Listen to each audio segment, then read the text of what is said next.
tujuan kita Mulang Gajah Aceh itu mewujudkan mimpi pemerataan kesejahteraan rakyat Aceh. Nah, itu mimpi kita. Jadi seluruh Aceh itu sejahtera, sekolahnya tinggi. Kalau bisa anggota dewannya seperti di Iran minimal S2. Nah, kalau S1 jangan jadi anggota dewan, belum cukup, hansip ilmu loh. Nah, gitu kira-kira. Oke, next.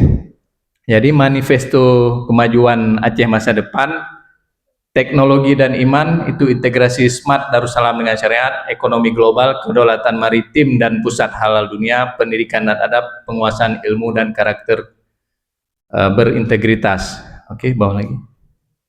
Nah, jadi mimpi kita rakyat Aceh bukan sekedar kita bernostalgia tentang kejayaan masa lalu, namun bagaimana kita mampu merefleksikan masa lalu itu sebagai motivasi, sebagai penyemangat bahwa dengan kita tahu dan paham akan sejarah masa lalu itu, kita mampu melangkah masa depan menjadi lebih berjaya kembali.